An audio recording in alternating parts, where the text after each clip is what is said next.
ஒரு மதுக்கடையை மூடுனா அதற்கு பக்கத்துல ஒரு 4-5 சந்து கடைகளை திறந்து விடுகிறார்கள். அது தமிழகம் முழுக்க இருக்கிறது. தருமபுரி மாவட்டத்துல அதை நாங்க கண்கூடாக பார்த்திருக்கின்றேன்.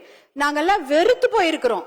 ஒரு கடையை மூடுனா பக்கத்துல 4 சந்து கடைகள் திறக்கப்படுகிறது. ஆகையால் நீங்கள் இதில் கண்காணிப்புடன் விழிப்புடன் இருக்க வேண்டும். ஏனென்றால் ஒரு கடையை மூடுனா அதை 4 கடைங்க திறக்கிறாங்க. அதை கண்டிப்பாக தடுத்து நிறுத்த வேண்டும். அப்படி இருந்தால்தான் நம்மளுடைய தமிழக இளைஞர்களை காப்பாற்ற முடியும். தமிழ் பெண்களையும் தமிழ் சமுதாயத்தையும் நாம் காப்பாற்ற வேண்டும். இதற்கு சஸ்டைன்ட் எஃபர்ட் தேவை, தொடர் முயற்சி தேவை. ஒரு கடையை மூடிட்டா மட்டும் பட்டாது. மது ஒழிப்புன்றது மிகப்பெரிய சப்ஜெக்ட். அதுக்கு எவ்வளவு நேரம் வேணா பேசலாம்.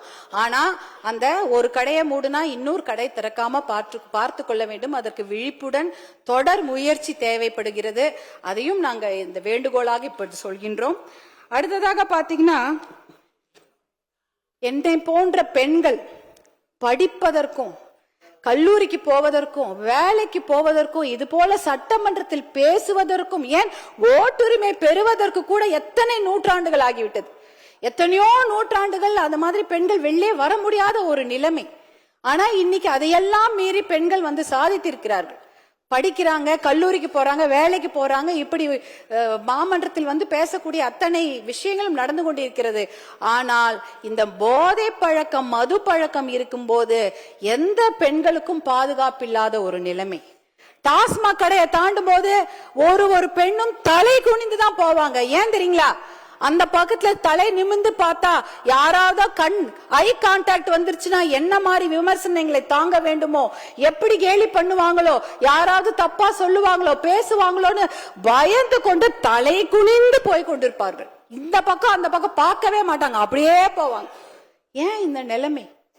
ஒரு வீட்டுல இருந்து வெளியில வரத்துக்கே எங்களுக்கு இவ்வளவு நாள் ஆச்சு. திருப்பி எங்களை கொண்டு போய் வீட்டிலே உட்கார வைக்கிற அந்த நிலைமையை கொண்டு வந்தது இந்த போதை பழக்கம் தான், மது பழக்கம் தான்.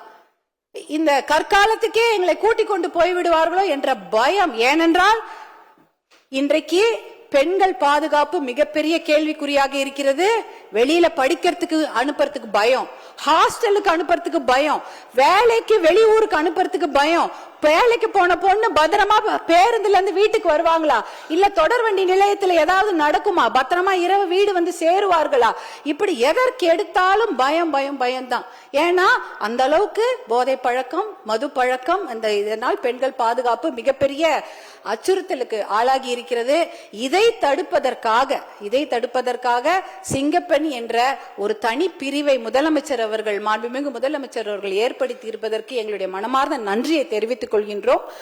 அதே சமயம் ஒரு ஆக்கப்பூர்வமான ஒரு சஜஷன் தான், இந்த துறையை தனியாக ஏற்படுத்தி அதற்கு ஒரு டிஜிபி அவர்களை போட்டு நீங்க அவர் கீழே ஒரு பெரிய குழுவை அமைத்தீர்கள் என்றால் அது விமன் சேஃப்டிக்கு மட்டுமல்ல, விமன் எம்பவர்மெண்ட்டுக்கும் ஒரு மிகப்பெரிய ஒரு நடவடிக்கையாக அமையும் என்பதை இந்த நேரத்தில் நான் உங்களுக்கு வேண்டுகோளாக வைக்க விரும்புகின்றேன்.